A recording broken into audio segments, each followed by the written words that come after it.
ആഴിയാഴത്തിൽ ഞാൻ കിടന്നു, ഉയിരിൽ എന്നെ മറ പിടിച്ചു. ആഴിയാഴത്തിൽ ഞാൻ കിടന്നു,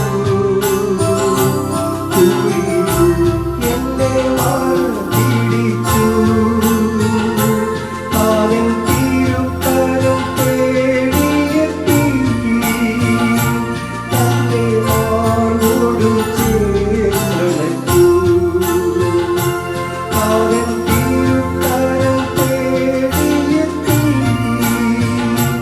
തന്റെ മാറോടു ചേർന്നണച്ചു. ദൈവനാമത്തിന് മഹത്വമുണ്ടാകട്ടെ. ഇന്നത്തെ പ്രഭാത ധ്യാനത്തിനായി 33 സങ്കീർത്തനം 15 വാക്യം. അവൻ അവരുടെ ഹൃദയങ്ങളെ ഒരുപോലെ മനഞ്ഞിരിക്കുന്നു, അവരുടെ പ്രവൃത്തികളെയൊക്കെയും അവൻ ഗ്രഹിക്കുന്നു.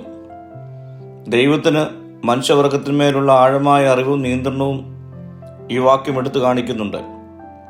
അവൻ ഓരോ വ്യക്തിഗത ഹൃദയത്തെയും സൃഷ്ടിച്ചു എന്ന് മാത്രമല്ല, അവരുടെ എല്ലാ പ്രവൃത്തികളെയും മനസ്സിലാക്കുകയും നിരീക്ഷിക്കുകയും ചെയ്യുന്നു. ദൈവം എല്ലാ മനുഷ്യരുടെയും സൃഷ്ടാവ് എന്ന നിലയിൽ അവരുടെ ആന്തരിക അസ്തിത്വത്തെയും വ്യക്തിത്വങ്ങളെയും രൂപപ്പെടുത്തുന്ന ദൈവത്തിൻ്റെ പങ്കിനെ ഈ വാക്യം സൂചിപ്പിക്കുകയും ചെയ്യുന്നു. സർവ്വസൃഷ്ടികളുടെയും പ്രവൃത്തികളെ മനസ്സിലാക്കുന്നവൻ, എല്ലാം അറിയുന്നവനും ആളുകളുടെ പ്രവൃത്തികൾ മനസ്സിലാക്കുന്നവനുമാണ്. പ്രിയ സ്നേഹിതരെ, നമ്മുടെ ഹൃദയങ്ങളെ മെനഞ്ഞവൻ, നമ്മുടെ പ്രവൃത്തികളെ അറിയുന്നവൻ, അവൻ്റെ ഹിതം തിരിച്ചറിഞ്ഞ് ജീവിപ്പാൻ നമ്മെ തന്നെ ഈ നാളുകളിൽ നമുക്ക് ഒരുക്കാം. പ്രാർത്ഥിക്കാം. എൻ്റെ പ്രവൃത്തികളെ അറിയുന്നവനെ, നിന്നിൽ ശരണപ്പെടുവാനുള്ള കൃപ എനിക്ക് നൽകണമേ. മഹത്വം നീ എടുക്കണം. യേശുവിൻ്റെ നാമത്തിൽ തന്നെ. ആമീൻ.